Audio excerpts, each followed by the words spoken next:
नमस्कार विद्यार्थी मित्रांनो, महाराष्ट्र लोकसेवा आयोग MPSC ग्रुप सी 3 एप्रिल 2022 या परीक्षेला जाताना घ्यायची खबरदारी, डोक्यात काय काय मुद्दे लक्षात असले पाहिजेत त्याबद्दलचा आढावा आपण घेणार आहोत. नंबर 1, पेपर 3 टप्प्यात सोडवला पाहिजे. म्हणजे काय? पेपर जे क्वेश्चन आपल्याला येतात, इझी गोईंग आपल्याला सुटू शकतात, ते सर्वप्रथम पेपरच्या फर्स्ट टू एंड पर्यंत जाऊन पेपर सोडवण्याचा प्रयत्न केला पाहिजे. त्यानंतर आपण सगळे क्वेश्चन्स ऑप्शनवरून किंवा क्वेश्चन्स वाचल्यानंतर आपली एक मेंटॅलिटी तयार होते आणि काही आन्सर आपल्याला जे क्वेश्चनचे आन्सर येत नाहीत त्याचे सुद्धा आन्सर थोड्या वेळाने आपल्याला येऊ शकतात. म्हणजे हे झालं दुसऱ्या टप्प्यातलं पेपर सॉल्व्ह करणं. आणि तिसऱ्या टप्प्यात मित्रांनो आपली बुद्धी थोडीशी विचार करायला लागते आणि आपण विचार करून काही क्वेश्चन्स 50-50% आपण सॉल्व्ह करू शकतो. पण ह्या थर्ड टप्प्यामध्ये थोडीशी रिस्क आहे. स्वतःचा स्कोरिंग वाढवण्याच्या हिशोबाने किंवा पेपर कसा आला, पेपरचा काठिण्य पातळी काय, याचा आढावा घेऊन आपण तिसऱ्या टप्प्यातले क्वेश्चन सॉल्व्ह केले पाहिजेत. आणि त्यानंतर दुसऱ्या नंबरचा मुद्दा असा म्हणजे बघा, आपल्याला सोडवताना वेळेचं नियोजन केलं पाहिजे. वेळेचं नियोजन कसं केलं पाहिजे? वेळेचं नियोजन म्हणजे काय? बघा, आपल्या प्रश्नपत्रिकेमध्ये टोटल 100 क्वेश्चन आहेत. टोटल टाइम ड्युरेशन आहे 60 मिनिट. 100 question 60 minute.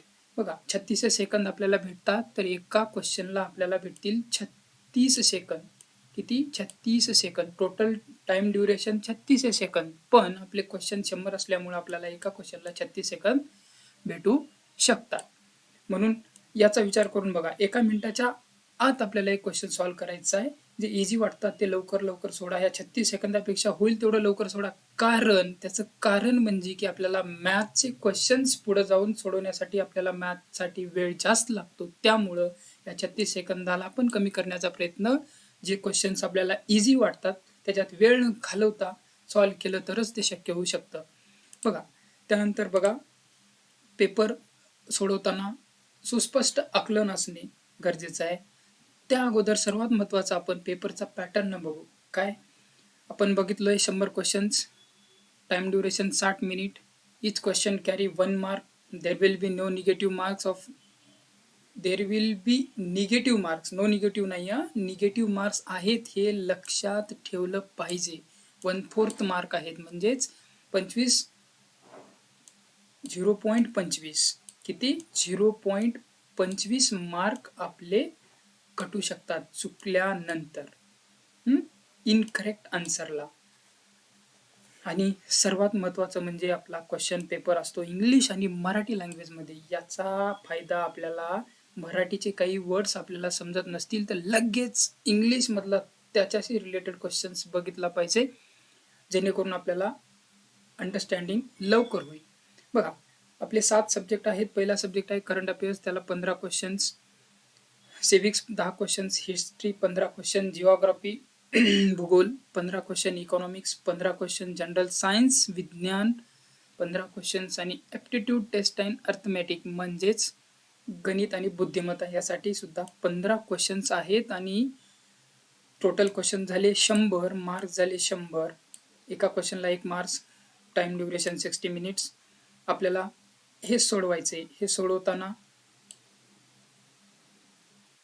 किती क्वेश्चन्स अटेम्प्ट केले पाहिजेत याकडे पण आपलं लक्ष असलं पाहिजे. किती क्वेश्चन आपण अटेम्प्ट केले पाहिजेत, किती क्वेश्चन्स अटेम्प्ट केले पाहिजेत सांगायचं झालं तर, आपला पेपर कसा येतो, पेपरची काठिण्य पातळी काय, यावर आपलं अवलंबून आहे की आपण किती क्वेश्चन्स अटेम्प्ट केले पाहिजेत. आपला पेपर जर समजा इझी आला, आपला पेपर जर इझी आला तर आपण किती सॉल्व्ह केले पाहिजेत? 3 टप्प्यामध्ये पेपर इझी, हार्ड आणि मीडियम असू शकतो. आपला पेपर जर इझी आला तर आपल्याला 80 ते 85 क्वेश्चन सॉल्व्ह करायचे आहेत. मीडियम आला तर 70 ते 75 सॉल्व्ह करायचे आहेत. आणि हार्ड आला, जर अवघड वाटू लागला तर 65 ते 70 एवढेच क्वेश्चन सॉल्व्ह करायचे. का? कारण आपलं निगेटिव्ह मार्किंग सिस्टीम असल्यामुळं याला मर्यादा येतात, किती क्वेश्चन सॉल्व्ह केले पाहिजे. बरोबर? तर बघा, आता आपल्याला बघायचंय पेपर सॉल्व्ह करताना सुस्पष्ट आकलन असणे म्हणजे काय असणे. एक क्वेश्चन घेऊन बघूत आपण. खालील विधानांची सत्यता तपासा, असा क्वेश्चन असतो. विधान ए आणि बी असते. काहीतरी गोदावरी नदी किंवा सातमाळा अजिंठा डोंगररांगामुळे गोदावरी नदीचं खोरं हे तापी नदीच्या खोऱ्यापासून अलग झाले. गोदावरी नदीचे खोरं आणि भीमा नदीचे खोरं हे शंभू महादेव डोंगररांगामुळे अलग झाले. हे दोन विधान दिलेत तुम्हाला. त्या विधानाची सत्यता आपल्याला पडताळायची आहे. कुठलं विधान सत्य आहे का दोन्ही विधान सत्य आहेत. ए सत्य आहे, बी असत्य आहे. असत्य सत्य म्हणजे काय? चूक अचूक. बघा, सत्य सत्य बिनचूक अचूक खरे हे बरोबर असलेले हे सगळे शब्द एकच. आणि दुसरा ग्रुप म्हणजे असत्य चूक खोटे बरोबर नसलेले हा दुसरा ग्रुप. म्हणजेच असत्य कुठलं विधान आहे, सत्य कुठलं आहे या ठिकाणी विचारण्यात आले. त्याच्यानंतर बघा, खाली विधाने विचारात घ्यायचे. काही विधाने दिलेत आणि ते विधान कोणते कोणती विधान किंवा विधाने एक असू शकते किंवा अनेक असू शकते. असत्य सत्य नाही यावर लक्षात द्या. म्हणजेच क्वेश्चनचं आकलन, क्वेश्चन पेपर वाचतानाचं आकलन कसं असलं पाहिजे यासाठी हे सांगण्याचा प्रयत्न करतो मी. असत्य म्हणजे असत्य म्हणजे सत्य नाही असं, चूक खोटं बरोबर नसलेलं कोणतं विधान आहे ते आपल्याला आपल्या अभ्यासानुसार ठरवायचे.